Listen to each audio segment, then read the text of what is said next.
श्री हनुमान जी महाराज का विजय मंत्र गाइए। श्री राम जय जय राम।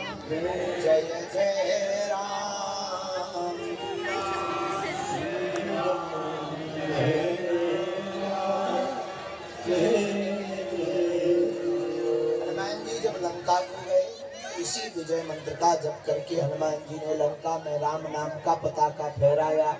हम लोग भारत में रह करके रावणों के बीच में भी सनातन धर्म का पताका तभी फहरा सकते हैं जब विजय मंत्र का जाप करेंगे।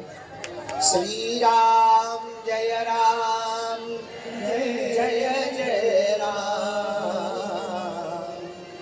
श्री राम जय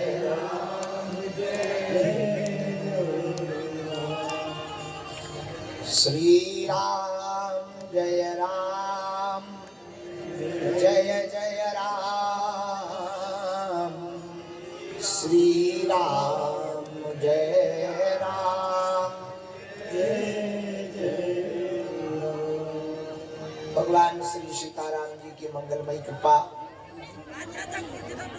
बागेश्वर हनुमान जी के चरणों का आशीर्वाद आज हम सबका सौभाग्य जागा है।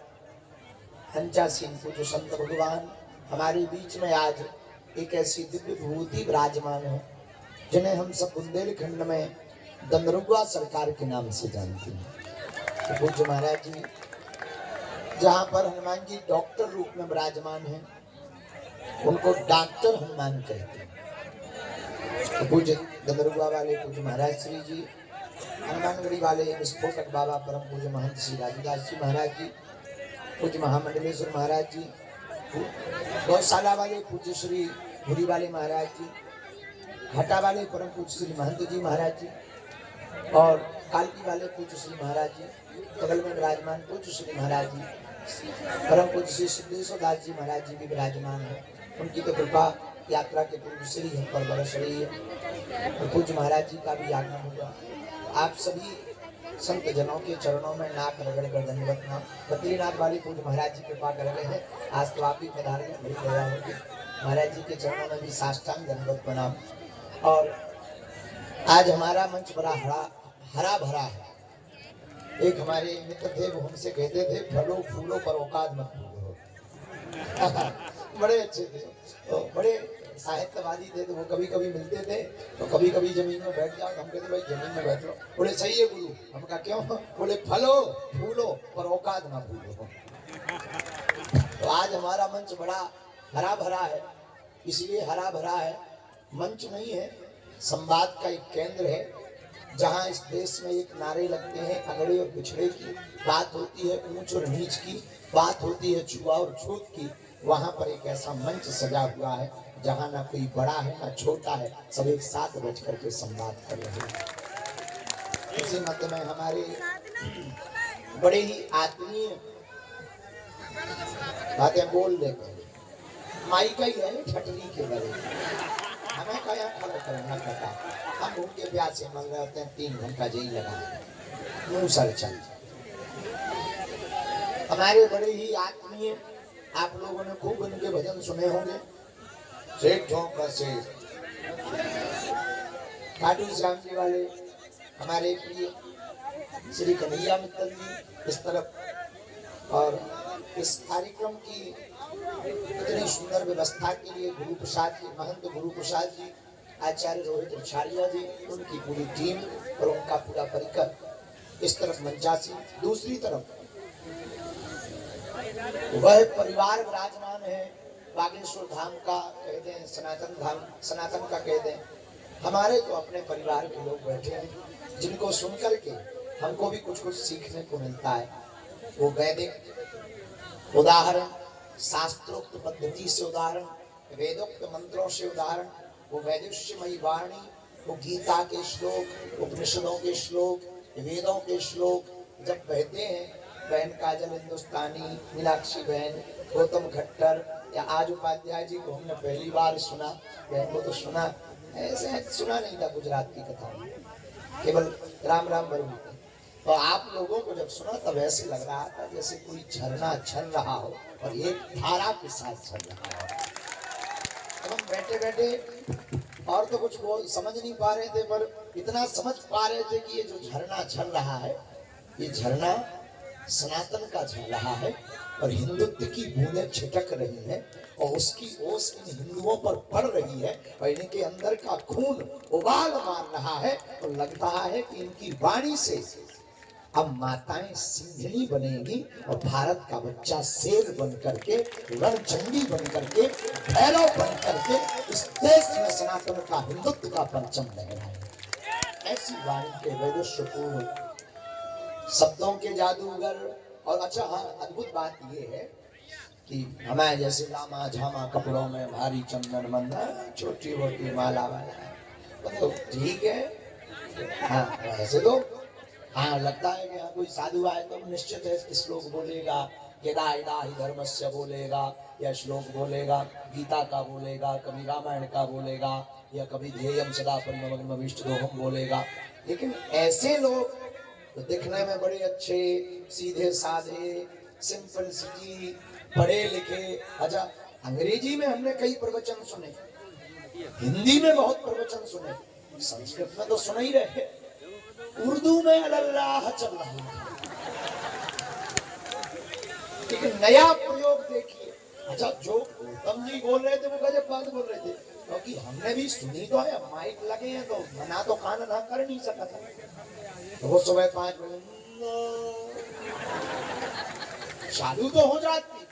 हम एक जगह पहुंच गए थे बगल ही में, हमारे चेला ने कथा कराई, वो मकान उसी के बगल में, समझ जाओ के बगल में हम फंस गए। वो सुबह 5 बजे। अच्छा तब नहीं समझ पाए, लेकिन जब ये बागेश्वर धाम आए, गौतम जी, गौतम खट्टर अद्भुत है। तो अच्छा इनमें तीनों चीजें, हिंदी भी है, संस्कृत भी है और उर्दू भी बोलते हैं। तो भोजन की थाली, भोजन हो, सब्जी हो, रोटी हो, अचार हो, पापड़ हो, चटनी का जरा चस्का हो, तो भोजन इतना प्यारा लगता है। हमारे जैसे भूखे आदमी दिन भर के हमें तो रोटी के सपने में हमने। अच्छा कभी भी हम मंच पे मोबाइल नहीं लाते हैं, हमारे आते ही नहीं है, जरा टाइम ही नहीं रहता। आज हम पहली बार अपने चेलों से मोबाइल मंगाया, घड़ी का टाइम देखना हो तो दूसरों से कौन पूछा, मैं मोबाइल मोबाइल डाल दिया, तो चेला ने अपने रख दिया, बार बार देखते रहे अब कब खाने को मिलेगा। अच्छा भूखे वाले आदमी को तो रोटी भी मीठी लगती, और क्या अद्भुत वैदुष्य पूर्वक, क्या अद्भुत। अब हम इन सब ने बोल दिया है, हमें बोलने की जरूरत ही नहीं पड़ी। लेकिन तब तक मोबाइल जो है उसमें एक नई चीज मिली, वो हम सुनाना चाहते हैं। सुनाना क्या चाह रहे हैं? एक हमारे किसी चेले ने लिखा,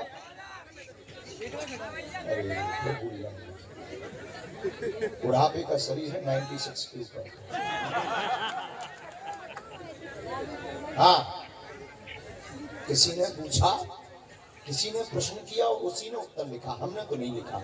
ये पक्का है, हमारा उत्तर मत मानना तो तुम हमारे नाम से कोशिश छोड़ दो। किसी ने कहा कि बागेश्वर बाबा रोज उठता है, पैदल चलता है, कहाँ जाता है? तो किसी ने उत्तर लिखा, बागेश्वर बाबा रोज उठता है, पैदल चलता है, हिंदुओं को जगाता है।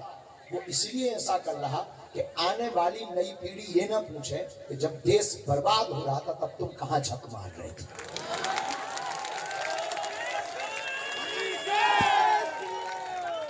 तो बात अच्छी लगी तो हमने कहा ये पता नहीं कि है कोई एक लॉयर का, एक वकील है, उन्होंने ही हमको भेजा। उनसे उनकी ही पत्नी ने ये पूछा कि तुम्हारा बाबा आजकल रोज उठता है, पैदल जाता है, कहाँ जाता है? लॉयर तो लॉयर होते हैं, अब आपको हमने देखी हुई है करीब से। तो उसने अपनी पत्नी को ही उत्तर लिखा और उन्होंने हमको भेजा, क्योंकि दोनों डिवोट हैं, दोनों मानते हैं, बहुत अद्भुत है, अच्छे हैं। हाँ, तो क्या बता रहे थे? आज अद्भुत हुआ, दिन भर की थकान मिट गई इन सबको सुन करके। कल सुबह 7 बजे फिर चलना है, यहीं से चलना है। कल की जो यात्रा है वो 17 किलोमीटर की ही है। परसों की 15 किलोमीटर की है। इसके बाद हम सब मंजिल पे पहुंच जाएंगे। पर मंजिल 9 दिन की मिलनी है। भारत को और हिंदुओं को अभी मंजिल नहीं मिली। हिंदुओं को मंजिल तब मिलेगी जब 100 करोड़ हिंदू देश में 1 करोड़ कट्टर हिंदू बनकर के सड़कों पर खड़े हो जाएंगे। हिंदुओं को मंजिल तब प्राप्त होगी जब नारी नारायणी बन जाएगी। हिंदुओं को मंजिल तब प्राप्त होगी कि मंदिर में बनी हुई जितनी मस्जिदें हैं वहां फिर से मंदिर बन जाएंगे। हिंदुओं को मंजिल तब प्राप्त होगी जब गीता और रामायण की बातें हर वर्ग का, हर व्यक्ति, छोटे बच्चे से लेकर के वृद्ध बोलने लगेगा। हिंदुओं को मंजिल तब मिलेगी जब कोई राम पर उंगली उठाए और उसकी उंगली उसी के मुंह में वापस कर दी जाए, तब हिंदुओं को मंजिल मिलेगी। हिंदुओं को मंजिल तब मिलेगी जब तिलक के ऊपर लांछन ना लगे और संतों को पाखंडी ना कहा जाए, गुरुकुलम की ओर लौट करके फिर से देखा जाए, मंदिरों को फिर से सजाया जाए और वही पुरानी जगह रामायण को गाया जाए और लोगों को सुनाया जाए। और हिंदुओं को मंजिल तब मिलेगी जब नारी को भोग्या नहीं पूज्या माना जाए। हिंदुओं को मंजिल तब मिलेगी कि कहीं से भी बहन बेटी गुजर जाए तो धर्म विरोधी लव जिहाद वाले टेढ़ी निगाह से ना देखें। हिंदुओं को मंजिल तब मिलेगी जब हिंदू रह करके हिंदुस्तान में हिंदू राष्ट्र का झंडा फहरा देंगे, तभी हिंदुओं को मंजिल मिलेगी। लेकिन हिंदुओं को मंजिल तब मिलेगी जब यहाँ ना कोई बड़ा हो ना छोटा हो। मंदिरों में ये तो लिखा जाता कि जूते चप्पल उतार कर बाहर अंदर आ जाए, कभी ये लिखा जाए तो जात पात छोड़ करके अंदर आए। कभी ये लिखा जाए कि तुम छोटे नहीं हो। हिंदुओं को मंजिल तब मिलेगी जब हमारे बुंदेलखंड में शादियां होती हैं। हम जहाँ बुंदेलखंड, ये पूरा 17 जिलों का बुंदेलखंड क्षेत्र है, दलितों की बेटियों के जब विवाह होते, इस देश में दलित कोई है नहीं, पर सरकार और अपनी रोटी सेकने वाले लोगों ने दलित बना दिए हैं। तो न्यूज वाले हेडलाइंस लिखते हैं कि दलित की शादी में दूल्हे को घोड़े से उतारा, तो मन खिन्न हो जाता है। हिंदुओं को मंजिल तब मिलेगी कि गाँव का कोई अंगड़ा, सवर्ण का अंगड़ा हिंदू, जागा हुआ हिंदू आए और दलित की बेटी का विवाह हो, उसको घोड़े पर बैठा के कहे कि तू शान से निकल, बारात को देखते हैं कौन तुझे रोकता है। हिंदुओं को मंजिल तब मिलेगी जब न जात हो, न पात हो, ऊंच हो ना नीच हो, छुआ हो ना छूत हो, लोगों में दीनहीनों में सबरी नजर आवे और प्रबुद्ध लोगों में राम नजर आवे। तब हमें लगता है इस देश में हिंदुओं को मंजिल मिलेगी। तो अभी तो संकल्प प्रारंभ है, आरंभ ये प्रचंड है, अभी तो रण बाकी है। गंगरुआ महाराज जी जब बोल रहे थे तब कह रहे थे कि एक यात्रा यहाँ भी आनी चाहिए। हम चाह रहे बुंदेलखंड भर में ही क्यों, हम तो बांग्लादेश जाने को भी तैयार हैं। जा नहीं सकते इतना हम जानते हैं, अभी तो नहीं जा सकते हैं, अभी तो पहले भारत में ही कर लें कुछ।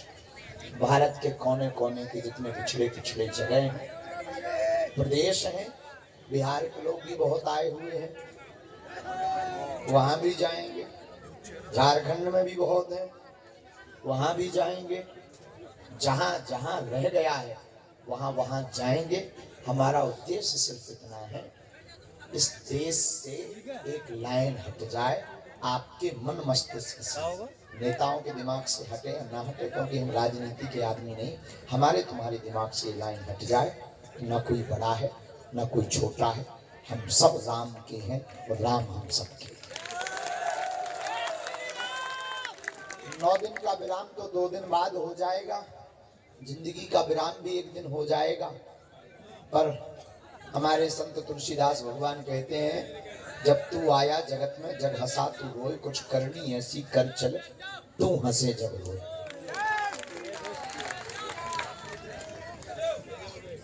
हमारे जीवन में तो यही है कि आप लोगों के अंदर एकत्व का भाव जग जाए, इसीलिए ये पद यात्रा है। आप लोग कठोर तप कर रहे हैं। आज हमको कोई पूछ रहा था कि आपको बहुत कष्ट हो रहा है, आप क्या कहना चाहते हो? हमने कहा हिंदुओं के कष्ट से हमारा कष्ट बहुत छोटा है। हमारा दुख तो बहुत छोटा है, 2-4 दिन में घाव ठीक हो जाएगा, दवा ले लेंगे, गोली ले लेंगे, ठीक हो जाएगा। पर हिंदुओं का दर्द ऐसा है कि वो दवा से ठीक नहीं होगा, वो तो पद यात्रा करके पिछड़े लोगों को गले लगाने से ही ठीक होगा। इसलिए हम सबको, तुम कहे हाथ हला रही माता जी, इंटरवेंशन साल उठा लिया है तो वो प्रवचन बंद करवा करके सॉल बनाने हैं। देश से बड़ा मुद्दा है।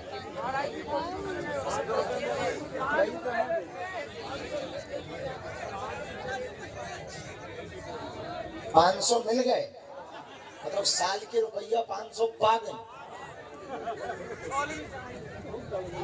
नहीं, जो 500 रुपया तुम सॉल के पा गए, उसका क्या? ये साल ले लो माता।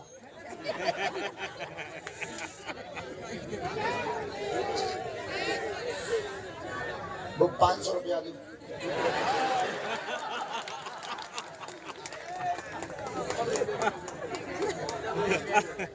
तुम बिजनेस करो तो हम काहे ना करें?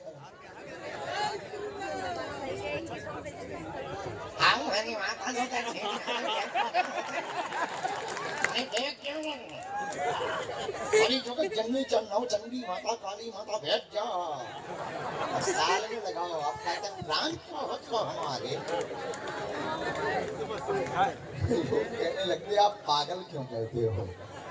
इन्हीं लोगों के चक्कर में हम सबको पागल कहते हैं। जात पात की करो विदाई, हम सब हिंदू, हम सब हिंदू, हम सब हिंदू। भूल ही गए क्या बोल रहे? हाँ, हिंदुओं के दुख से हमारा दुख कम है, बाकी ठीक है। जो बोलना था आप सबने बोल दिया। मुस्कुराओ, हंसो, थोड़ा कष्ट सहना पड़ेगा, जैसा कि आपने कहा था, थोड़ा कष्ट सहना पड़ेगा, थोड़ा दुख सहना पड़ेगा। अपने लिए ना सही, अपनी आने वाली पीढ़ी के लिए इतना कष्ट तो बनता है। ये आप अपने लिए ना भी मानो तो आने वाली आप अपनी पीढ़ी को सुरक्षित अगर करना चाहते सनातन संस्कृति से, सनातन को बचाने के लिए, तो इतना कष्ट तो बनता है, सहना पड़ेगा। और भुक्सी आसपास के लोग कौन कौन है? हम समझ गए थे जब तुम पहले चिल्ला रहे थे तो भाई साहब हम समझ गए थे तुम यहीं कहीं के हो, इसलिए गुंडागर्दी कर रहे हैं। हाँ, सीताराम।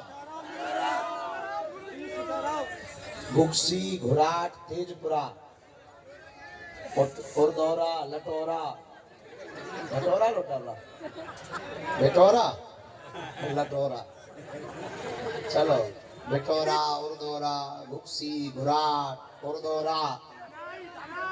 अच्छा, आपको अब आगे चलना है वहां तक। अच्छा, पचोकरा वाले भी है? नहीं, आप तो हो, टीम है। उरई के आए हैं, ओरछा तक चलना है। पूरा राजेश्वरम परिवार आया है। ओरछा तक कौन कौन चलने वाला? भंडारे की व्यवस्था किस तरह से? भाई तुम लोग जब से हम देख रहे, तुम दोनों पेड़ पे चढ़े, नक्कटा ठटरी के लिए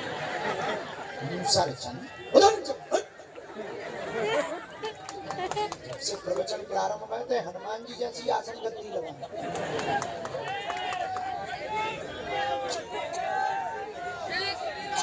रुको, बैठे रहो। भंडारा इस तरफ माताओं की व्यवस्था, साधना। एक टेंट पीछे में लगा है, वहाँ माताओं की व्यवस्था है। हमारे जैसे ठलुआ यहीं लेटे हैं। और जल की व्यवस्था, जल की भी वही है। स्नान की इस तरफ में व्यवस्था है। मोबाइल सामग्री बहुत सुरक्षित रखना, धक्का मुक्की से बचना। और हाँ, इससे